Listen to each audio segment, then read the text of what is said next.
Hello students, कैसे हैं आप सब। उम्मीद है आप सबको अच्छे होंगे। तो जो बच्चे 2026 में इंटर के परीक्षा देंगे, जो आर्ट्स फैकल्टीज है, हिस्ट्री का हम लोग आज महत्वपूर्ण 3 प्रश्न को लाए हैं। इसी तरह से हम लोग सीरीज बाय सीरीज प्रतिदिन हम लोग क्वेश्चंस को चलाएंगे और जितने भी क्वेश्चंस को हम लोग पढ़ाएंगे और पूछे जाएंगे सीधे आपके परीक्षा में, आपके एग्जाम में। तो चलिए हम लोग वीडियो को स्टार्ट करते हैं आज के इस वीवीआई सीरीज में। अगर आप चैनल पे नए आए हैं तो सब्सक्राइब कर दीजिए, बेल आइकन को प्रेस कर दीजिए, ताकि हम लोग जितने भी वीडियो बनाएंगे आप तक पहुंचेंगे और आपके एग्जाम के लिए काफी हेल्पफुल होंगे और आपके एग्जाम अच्छे जाएंगे और आपके अच्छे मार्क्स आएंगे। तो चलिए सबसे पहला हम लोग का क्वेश्चन है कि आहत सिक्के क्या थे। यानी जो आहत सिक्के हैं, उन आहत सिक्के के बारे में यहाँ पे पूछा जा रहा है कि आहत सिक्के क्या होते हैं। तो आहत सिक्के, सबसे पहले ये सिक्के प्राचीन भारत में व्यापार के लिए उपयोग होते थे। यानी जो आहत सिक्के होते थे, ये प्राचीन भारत, जो हमारे पुराने जो भारत थे, प्राचीन भारत, उसमें व्यापारियों के लिए आहत सिक्के का इस्तेमाल किए जाते हैं। यानी व्यापारी जो व्यापार करते थे उसी में अधिकतर आहत सिक्के के लेन देन करते थे और इन पर विभिन्न प्रतीक या चित्र अंकित होते थे। यानी जो आहत सिक्के होते थे, आहत सिक्कों में विभिन्न प्रतीक और चिन्ह होते थे। जैसे कि आप पुराने जमाने के सिक्के अगर आपके घर में रखे हुए होंगे तो आप देखे होंगे, या फिर आप अपने माता पिताओं से या फिर किसी से भी ये सुने होंगे, या फिर अपने से खुद देखे होंगे। अभी भी हमारे कुछ सिक्कों में जो हमारे महापुरुष है, तो महापुरुषों का चित्र दिया हुआ है। तो उस समय जो है दूसरे चित्र हुआ करते थे, कभी हल और बैल के फोटो हुआ करते थे, तो कहीं पे पुराने झोपड़ियों के फोटो हुआ करते थे, या फिर उस जमाने में जो राजा महाराजा हुआ करते थे या फिर जो प्रमुख व्यक्ति होते थे, उन लोगों का आहत सिक्कों में चित्र दिया हुआ रहते थे। या फिर जो समाज में या फिर जो हमारे देश में जो महत्वपूर्ण चीज हुआ करते थे, उन चीजों का जो है उसमें चित्र दिया हुआ रहते थे आहत सिक्कों में।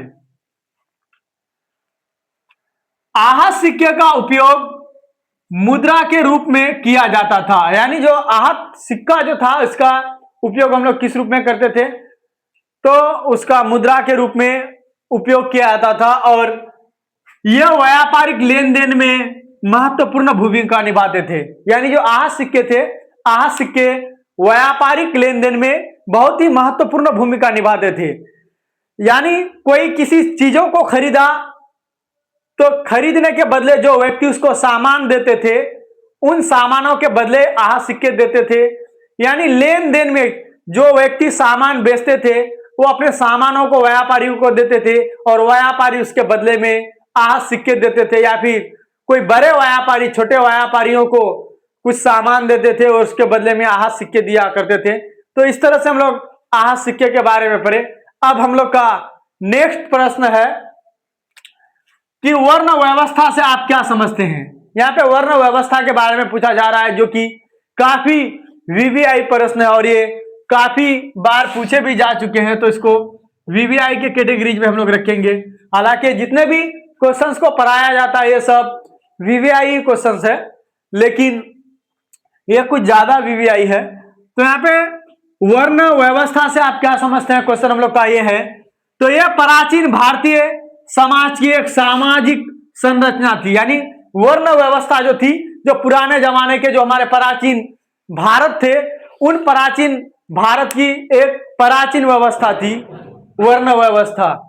यानी इस व्यवस्था के अंतर्गत जिसमें समाज के 4 मुख्य वर्ग में बांटा गया था। यानी प्राचीन भारत में जो वर्ण व्यवस्था था, उसमें वर्ण व्यवस्था को चार जो है मुख्य वर्गों में बांट दिया गया था। सबसे पहला था ब्राह्मण, दूसरा था क्षत्रिय और तीसरा था वैश्य और चौथा जो था आपका शूद्र। इन 4 वर्गों में समाज को बांट दिया था वर्ण व्यवस्था के अंतर्गत।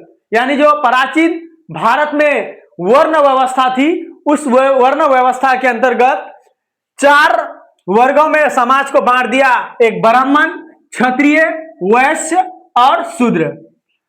यह व्यवस्था धर्म, पेशा और सामाजिक स्थिति के आधार पर निर्धारित की। यानी जो वर्ण व्यवस्था को निर्धारित किया गया था, किसके आधार पर? धर्म के आधार पर, पेशा के आधार पर और समाज के आधार पर इसको बांट दिया गया था, वर्ण व्यवस्था को। यानी जो अलग अलग धर्म होते थे, धर्म के बीच भेदभाव, सामाजिक भेदभाव या फिर धर्म के बारे में भेदभाव, ऐसे पेशा के बारे में भेदभाव, यानी लोगों को यहां पे भेदभाव की भावनाएं बहुत तेजी गति से फैला दी थी वर्ण व्यवस्था प्राचीन भारत जब हुआ करते थे। और जाति व्यवस्था का रूप ले लिया, जिससे सामाजिक असमानता बढ़ी। यानी वर्ण व्यवस्था जो है, धर्म, पेशा और समाज की स्थिति के आधार पर जब समाज को निर्धारित कर दिया था, तब जाति व्यवस्था का ये रूप ले लिया, वर्ण व्यवस्था। अब जाति व्यवस्था का तो रूप लेगा ही जब किसी भी समाज को धर्म के आधार पर, सामाजिक के आधार पर या फिर पेशा के आधार पर बांटेंगे, तो इसमें जातिगत कट्टरता अवश्य बढ़ेगी। क्योंकि किसी भी जाति को जब आप छोटे निगाहों से देखेंगे या फिर उसको अलग करने के बारे में सोचेंगे, वो जाति भी तो अपने बारे में सोचेंगे। तो इसलिए इससे समाज में धीरे धीरे जो है तेजी गति से भेदभाव की भावना फैलने लगी और ये जो है सामाजिक असमानता को बढ़ावा दे दिया वर्ण व्यवस्था, जो कि प्राचीन भारत में सही साबित नहीं हुआ था। तीसरे नंबर के हम लोग प्रश्न को देखते हैं। तीसरा प्रश्न हम लोग का, स्त्री धन क्या था? यह भी क्वेश्चन बहुत इंपॉर्टेंट है और कई बार पूछा भी गया है।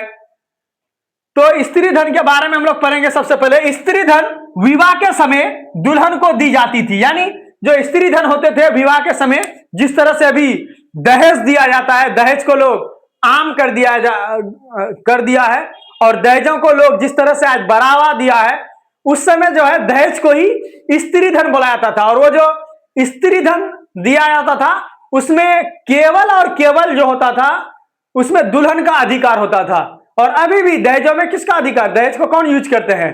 घर वाले थोड़ा यूज करते हैं, उसको तो दूल्हा दुल्हन ही यूज करते हैं। अभी वो तेजी गति से और बहुत बड़े पैमाने पर दहेज को लोग बढ़ावा दे दिए हैं। और प्राचीन काल में जो है थोड़ा छोटे पैमाने पर था और उस समय लोगों की आर्थिक स्थिति भी इतनी सही नहीं थी, जिसके कारण इतना दहेज नहीं दिया जाता था। लेकिन जितना भी दिया जाता था उसको जो है स्त्री का पूरा अधिकार होता था। अभी तो तरह तरह के दहेज निकल गए हैं, बड़े बड़े दहेज, अगर बोला जाए तो बुलेट, अपाची, 4 चक्का 4 व्हीलर, क्या क्या दहेज अभी निकल गए हैं। और ये केवल और केवल जो है समाज में केवल और केवल लोगों को परेशानी की ओर ले जा रहा है। बाकी दहेज तो ये सब आम हो गई है। अभी बिना दहेज का तो अभी समाज में शादी नहीं होती है, लेकिन उस समय भी चलता था, प्राचीन भारत में भी चलता था।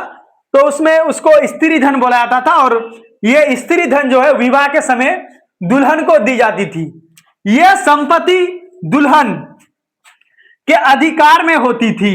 यानी जो स्त्री धन जो होती थी ये दुल्हन के अधिकार में होती थी। हालांकि अभी जो दहेज प्रथा चलता है इसमें पूरा अधिकार जो है दुल्हन का नहीं होती है, कुछ तो दूल्हे का भी होता है। जैसे गाड़ी चलता है तो उसमें तो दुल्हन कभी कभार बैठ के जाते, तो हमेशा तो उसको दूल्हा ही यूज करता है। लेकिन स्त्री धन जो दी जाती थी उस समय में, तो केवल और केवल दुल्हन ज्यादा यूज करते थे और उसका पूरा अधिकार होता था।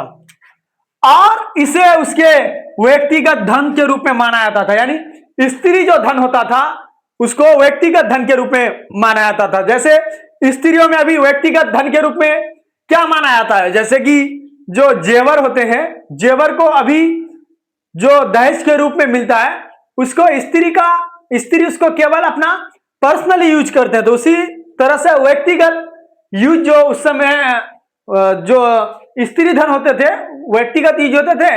और अभी जो दहेज जो मिलता है, जो जेवर होता है, उस जेवर को ही केवल स्त्री धन के रूप में यूज किया जाता है, बाकी सब कॉमन यूज होता है। स्त्री का महत्व तो उस समय के समाज में महिलाओं की आर्थिक स्थिति को मजबूत करने के लिए था। यानी स्त्री का महत्व तो क्या है? अभी तो स्त्री और पुरुष में समान अधिकार दिया गया। उस समय स्त्री, कोई भी स्त्री हो, उस समय समाज के आर्थिक स्थिति को मजबूत के रूप में उसको कार्य दिया गया था और वो आर्थिक स्थिति को मजबूत करने के लिए बहुत ही बड़ा योगदान होता था।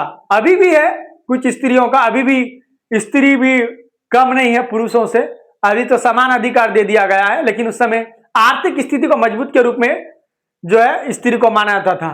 तो दोस्तों ये 3 वीवीआई हम लोग का प्रश्न रहा हिस्ट्री का, जो आर्ट्स फैकल्टी से थे। इसी तरह से हम लोग वीडियो बनाते रहेंगे और ऑल सब्जेक्ट्स मिलेंगे आपको, और आपको किस सब्जेक्ट का खास तौर पर जरूरत है और वीडियो कैसा बनना चाहिए, किस कंटेंट पे बनना चाहिए, इसको भी आप कमेंट बॉक्स में जरूर बताइएगा। मिलेंगे नेक्स्ट वीडियो में, जब तक के लिए जय हिंद।